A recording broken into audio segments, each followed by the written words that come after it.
অসম জাতীয়তাবাদী যুৱ পৰিষদে ধেমাজিত নিউ দাস জুৱেলাৰ্ছ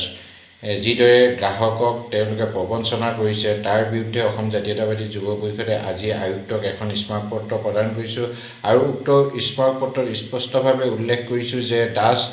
জুৱেলাৰ্ছৰ যি স্বত্বাধিকাৰ প্ৰবঞ্চক দীপাংকৰ দাসক শীঘ্ৰে গ্ৰেপ্তাৰ কৰিব লাগে আৰু তেখেতলোকৰ যি সা সম্পত্তি আছে সেইসমূহ সম্পূৰ্ণভাৱে জব্দ কৰিব লাগে আৰু সেইসমূহ বিক্ৰী কৰি যিসকল গ্ৰাহকৰ ধন তেওঁলোকে লুট কৰি লৈ গৈছে সেইসকল গ্ৰাহকক তেওঁলোকে সেই ধনসমূহ ঘূৰাই দিয়াৰ ব্যৱস্থা গ্ৰহণ কৰিব লাগে। তাৰ সমান্তৰালকৈ ধেমাজিত বিভিন্ন সময়ত বিভিন্ন যি জুৱেলাৰ্ছ সোণৰ দোকানী আছে সেইসকলে গ্ৰাহকক প্ৰবঞ্চনা কৰা অভিযোগ উত্থাপিত হৈ আহিছে আৰু সেয়ে আমি অসম জাতীয়তাবাদী যুৱ পৰিষদে আজি উপায়ুক্তক এখন তদন্ত কমিটি বনাবৰ কাৰণে আহ্বান জনাইছোঁ আৰু তেখেতলোকক আমি এটা স্পষ্টভাৱে কৈছোঁ যে যিসমূহ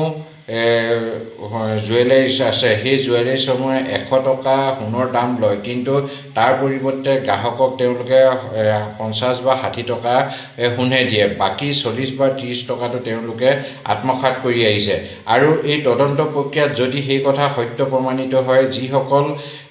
জুৱেলাৰ্ছ সেই জুৱেলাৰ্ছৰ ওপৰত কঠোৰতমৰ পৰা কঠোৰতৰ ব্যৱস্থা গ্ৰহণ কৰিব লাগে। তাৰ সমান্তৰালকৈ আমি দেখিবলৈ পাইছিলোঁ যে নিউ দাস জুৱেলাৰ্ছৰ যি স্বত্বাধিকাৰ দীপাংকৰ দাসে তেওঁলোকৰ দোকানলৈ যিসমূহ গ্ৰাহক যায় গ্ৰাহকসমূহৰ পৰা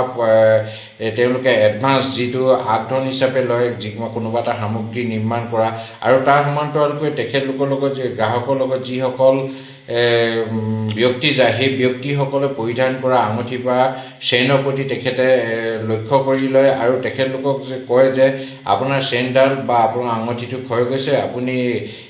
আৰু অলপ সোণ দি নিৰ্মাণ কৰক আৰু মই ভালদৰে নিৰ্মাণ কৰি আপোনালোকক হলমাৰ্কত নিৰ্মাণ কৰি দিম। এনেধৰণৰ বহুজন গ্ৰাহকৰ পৰা বা বহুজন ব্যক্তিৰ পৰা তেওঁলোকে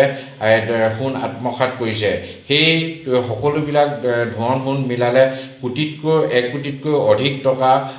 হ'ব আৰু সেয়ে আমি অসম জাতীয়তাবাদী যুৱ পৰিষদে উপায়ুক্ত মহোদয়ক এই বিষয়ে স্পষ্টভাৱে জনাইছোঁ যে তেখেতে ইয়াৰ এটা উচ্চ পৰ্যায়ত তদন্ত কৰক আৰু যিসকল ব্যক্তি পৰা তেওঁলোকে প্ৰলোভনেৰে ধন লৈ গৈছে বা সোণ লৈ গৈছে সেইসকলক তেখেতলোকৰ সা সম্পত্তি জব্দ কৰি বিক্ৰী কৰি সকলো সেই ধন ঘূৰাই দিয়াৰ ব্যৱস্থা গ্ৰহণ কৰক। আৰু আমি 29 তাৰিখৰ দিনা ধেমাজি আৰক্ষী চকীত ধেমাজি জিলাৰ অসম জাতীয়তাবাদী যুৱ পৰিষদ সভাপতি সঞ্জীৱ চেতিয়াৰ স্বাক্ষৰত আমি এখন এজেহাৰ প্ৰদান কৰিছোঁ, কিন্তু আজি কোপতি ধেমাজি আৰক্ষীয়ে কোনো ধৰণৰ ব্যৱস্থা গ্ৰহণ কৰা নাই। যদি সোমবাৰৰ ভিতৰত দীপাংকৰ দাসক গ্ৰেপ্তাৰ নকৰে তেতিয়া মঙলবাৰৰ পৰা ইয়াৰ বিৰুদ্ধে প্ৰতিবাদ সাব্যস্ত কৰা হ'ব।